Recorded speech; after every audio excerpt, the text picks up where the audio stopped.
part number 3. My name is Chris from christopherhole.com, and what we're talking about in this little series of videos is how we can overcome, reduce or decrease our risk of low back pain or low back injury.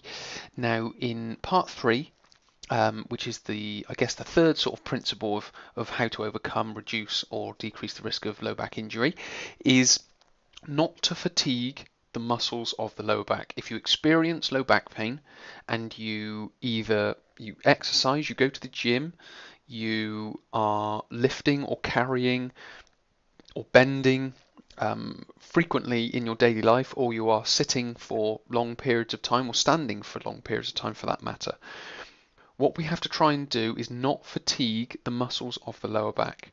Now, if I take the example of exercise, because this is probably the easiest one to describe, if we go into the gym and exercise the muscles of the low back, if we fatigue them, they are, let's say, vulnerable to weakness, and if they're vulnerable to weakness, we leave our body vulnerable to injury. So if we go into the gym and fatigue those muscles, when we leave the gym, the muscles of our core, so the muscles from the gluteal muscles here, all the way up to the shoulder or the base of the neck, all of these muscles here are become weakened. Therefore, our spine, our ribs, our shoulder blades, even our hips to a certain extent become weakened.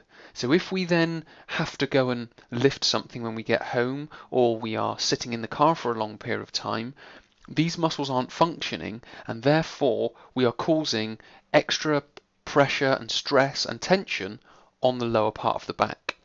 So the main thing when we go in and exercise, or when we go and do any of our repetitive daily activities or our static activities, i.e. sitting and standing for long periods of time, we have to understand that we don't want to fatigue the muscles of the core.